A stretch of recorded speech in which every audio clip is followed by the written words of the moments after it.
Hi friends, நம்ம விஜய் மல்லி ஸ்டோரியில் வந்துட்டு என்னடா இது ரொம்ப சோகமாக இருக்குது, இனி இது ரொம்ப சந்தோஷத்தை கொடுத்துட்டு இருந்தாங்க, அப்புறம் கவலையில் கொடுத்தாங்க, இப்போ திரும்பவும் சோகமாக அப்படிங்கிற மாதிரி போயிட்டுருக்கு. என்னதான் சோகமே இருந்தாலும் இப்போ உங்கள் லைஃபே உங்களுக்கு சொந்தமாக இல்லையாங்கிற மாதிரி தான் இப்போ எபிசோட்ஸ் வந்து காமிச்சிட்ருக்காங்க. ஆனால் வந்து கண்டிப்பாக அவங்களோட லைஃப் அவங்களுக்கு தான் அப்படிங்கிறது வந்து திருப்பி கொடுக்குற விதத்தில் நிறைய விஷயங்கள் நடக்க தான் செய்யும்.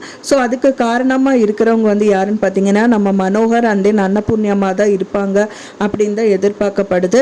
இப்போ வரைக்குமே அவங்க 2 பேர் தான் வந்துட்டு கண்டிப்பாக வந்து மல்லிக்கு சப்போர்ட் பண்ணிட்டு இருக்காங்க, திரும்பவும் பண்ணவும் செய்வாங்க.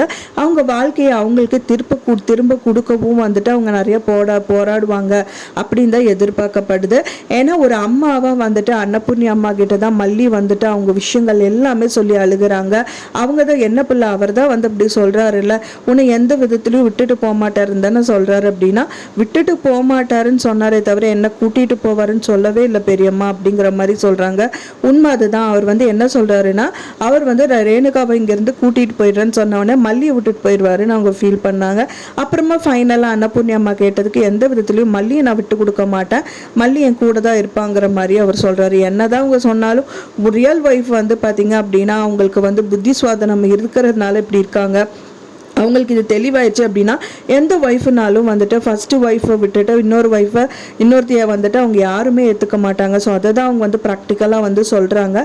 பட் ஆனால் வந்து இப்போ வந்து பார்த்திங்கன்னா நம்மளுக்கு கிடச்சிருக்கிற மெயின் விஷயமே வந்து தழும்பு தான்.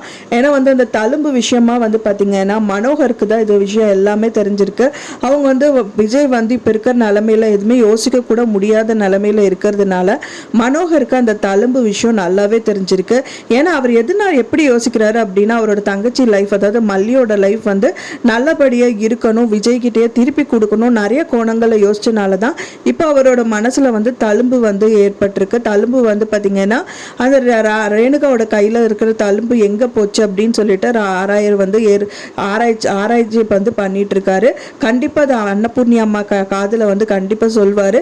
அன்னபூர்ணி அம்மாவும் வந்து தன்னோட பொண்ணுக்காக கண்டிப்பாக இது எப்படி நடந்தது, அந்த தழும்பு எப்படி ரேணுகாவுக்கு வந்தது, என்ன விஷயம், எப்படி ஆச்சு, என்ன ஏது எல்லாமே விசாரிப்பாங்க. ஸோ அவங்க வந்து சின்ன குழந்தையிலேருந்தே அந்த தழும்பு இருக்கா, இல்லை கல்யாணத்துக்கு அப்புறமா அந்த தழும்பு வந்துச்சா, ஸோ இப்போ எப்படி மறைஞ்சு போச்சு, என்ன ஏது அப்படிங்கிறதெல்லாம் கண்டிப்பாக வந்துட்டு டீட்டெயில்டாக வந்துட்டு அன்னபூர்ணி அம்மா வந்து எல்லாமே சேகரிப்பாங்க.